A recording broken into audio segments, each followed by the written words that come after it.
ಗುಲಾಬ್ ಜಾಮೂನ್ ಯಾವ ಥರ ಮಾಡೋದಂತ ತಿಳಿಸ್ಕೊಡ್ತಾ ಇದ್ದೀನಿ. ತುಂಬಾ ಈಸಿಯಾಗಿ ಮಾಡ್ಬೋದು. Welcome to RPSL family.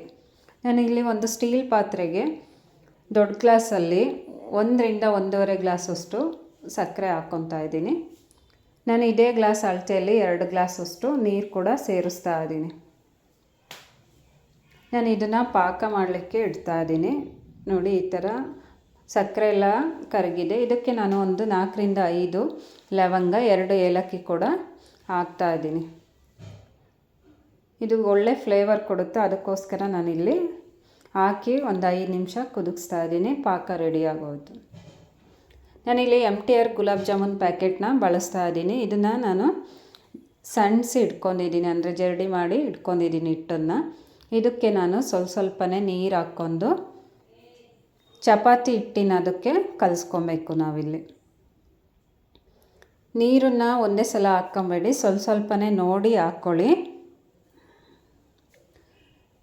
ನೋಡಿ, ಇದಕ್ಕೆ ನಾನು ನೀರು ಹಾಕಿ ಕಲಿಸ್ತಾ ಇದ್ದೀನಿ. ನೋಡಿ, ಈ ಥರ ಫಿಂಗರಿಂದ ಅಂದರೆ ಬೆರಳುಗಳಿಂದ ಸಾಫ್ಟಾಗಿ ಕಲಿಸ್ಕೊಳ್ಳಿ. ಈ ಥರ ಚೆನ್ನಾಗಿ ಮಿಕ್ಸ್ ಮಾಡ್ಕೊಬೇಕು.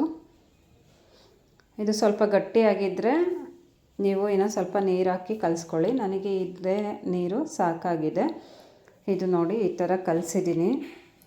ಇದಕ್ಕೆ ನಾನಿಲ್ಲಿ ತುಂಬಾ ಸಾಫ್ಟಾಗಿ ಚೆನ್ನಾಗಿ ಕಲಿಸಿದ್ದೀನಿ. ಇದಕ್ಕೆ ಒಂದು ಅರ್ಧ ಟೇಬಲ್ ಸ್ಪೂನಷ್ಟು ತುಪ್ಪ ಉಪಯೋಗಿಸ್ತಾ ಇದ್ದೀನಿ. ತುಪ್ಪ ಇಲ್ಲ ಅನ್ನೋರು ಎಣ್ಣೆ ಕೂಡ ಹಾಕಿ ನೀವು ಚೆನ್ನಾಗಿ ಮಿಕ್ಸ್ ಮಾಡ್ಬೋದು ಹಿಟ್ಟನ್ನು. ನೋಡಿ, ಈ ಥರ ಹಾಕ್ಕೊಂಡು ತುಪ್ಪ ಹಾಕ್ಕೊಂಡು ಚೆನ್ನಾಗಿ ಮಿಕ್ಸ್ ಮಾಡ್ತಾ ಇದ್ದೀನಿ, ಕಲಿಸ್ತಾ ಇದ್ದೀನಿ. ನೋಡಿ, ಈ ಥರ ಕಲಿಸ್ಕೊಂಡು ನೀಟಾಗಿ ಮಿಕ್ಸ್ ಆಗ್ತಾಯಿದೆ. ಈ ಥರ ಕಲಸಿ ಒಂದು 1/4 ಗಂಟೆಯಿಂದ 20 ನಿಮಿಷ ರೆಡಿ ಮಾಡಿ ಇಟ್ಟಿದ್ದೀನಿ. ನೋಡಿ, ಹಿಟ್ಟು ಈ ಥರ ಸಾಫ್ಟಾಗಿ ತುಂಬಾ ಚೆನ್ನಾಗಿದೆ. ಇದನ್ನು ನಾನು ಮತ್ತೆ ಮಿಕ್ಸ್ ಮಾಡ್ಕೊತಾ ಇದ್ದೀನಿ, ಚೆನ್ನಾಗಿ ಕಲಿಸ್ಕೊತಾ ಇದ್ದೀನಿ ಮತ್ತೊಮ್ಮೆ. ಇದು ಕ್ರಾಕ್ ಆಗೋದಿಲ್ಲ, ಏನಿಲ್ಲ, ಗಟ್ಟಿ ಆಗೋದಿಲ್ಲ, ತುಂಬಾ ಸಾಫ್ಟಾಗಿರುತ್ತೆ ಗುಲಾಬ್ ಜಾಮೂನು. ನೋಡಿ, ಈ ಥರ ಕಲಸಿ ಆದಮೇಲೆ ನಾನಿಲ್ಲಿ ಸ್ವಲ್ಪನೇ ಹಿಟ್ಟು ತೊಗೊಂಡು ಈ ಥರ ದುಂಡಾಗಿ ಸರ್ಕಲ್ ಥರ ಮಾಡ್ತಾ ಇದ್ದೀನಿ. ಈ ಥರ ನೋಡಿ, ಕೈಯಿಂದ ಈ ಥರ ಮಾಡ್ಕೊಳ್ಳಿ. ಈ ಥರ ಎಲ್ಲ ಮಾಡಿ ಇಟ್ಕೊಂಡು ನಾನು ಇಲ್ಲಿ ಇದೇ ಥರ ಎಲ್ಲ ಒಂದೇ ಸೈಜಲ್ಲಿ ಮಾಡ್ಕೊಳ್ಳಿ. ಜಾಸ್ತಿ ದಪ್ಪ ಹಿಟ್ಟು ತೊಗೊಬೇಡಿ, ಮೀಡಿಯಮ್ ಗಾತ್ರದಲ್ಲಿ ಮಾಡಿಟ್ಕೊಂಡಿದ್ದೀನಿ ನಾನಿಲ್ಲಿ. ಇದನ್ನು ನಾನು ಇಲ್ಲಿ ಎಣ್ಣೆಗೆ ಹಾಕಿ ಕರಿತಾ ಇದ್ದೀನಿ. ಎಣ್ಣೆ ಕೂಡ ಬಿಸಿ ಮಾಡಲಿಕ್ಕೆ ಇಟ್ಟಿದ್ದೀನಿ ನಾನು. ನೋಡಿ, ಎಣ್ಣೆ ಹಾಕಿ ಇಟ್ಟಿದ್ದೀನಿ. ಇದಕ್ಕೆ ನಾನು ಒಂದೊಂದನ್ನೇ ನಿಧಾನವಾಗಿ ಹಾಕ್ಕೊಂಡು ಮೀಡಿಯಮ್ ಫ್ಲೇಮಲ್ಲಿ ಇಟ್ಕೊಂಡು ಫ್ರೈ ಮಾಡಬೇಕು.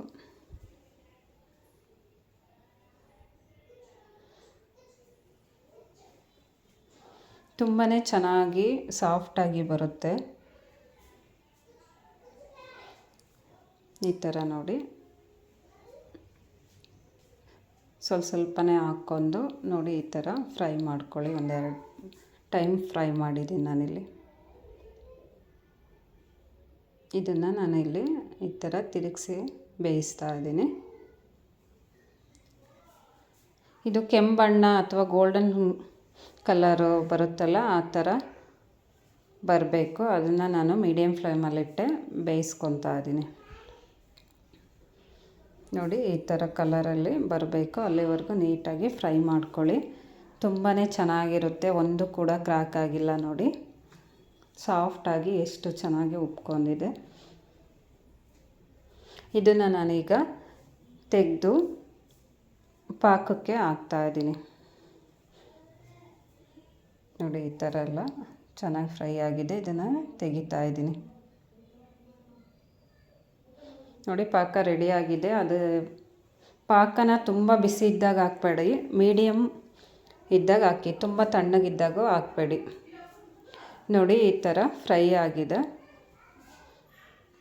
ಫ್ರೈ ಆಗಿರೋದನ್ನು ಹಾಕಿದ್ದೀನಿ ಪಾಕಕ್ಕೆ. ಒಂದು 20 ನಿಮಿಷ ಬಿಟ್ಟರೆ ಸಾಕು, ಜಾಮೂನು ರೆಡಿ ಆಗೋಯಿತು. ಪಾಕಕ್ಕೆ ಹಾಕಿ ನೋಡಿ, ಈ ಥರ ಜಾಮೂನ್ ರಸ ಎಲ್ಲ ಹೀರ್ಕೊಂಡಿದೆ, ತುಂಬಾ ಚೆನ್ನಾಗಿದೆ.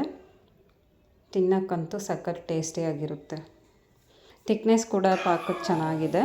ಯಾರಿಗೆಲ್ಲ ಇಷ್ಟ ಆಯಿತು ಈ ವಿಡಿಯೋ ಲೈಕ್ ಮಾಡಿ, ಕಮೆಂಟ್ ಮಾಡಿ, ಶೇರ್ ಮಾಡಿ, ಸಬ್ಸ್ಕ್ರೈಬ್ ಆಗಿ. Thank you for watching.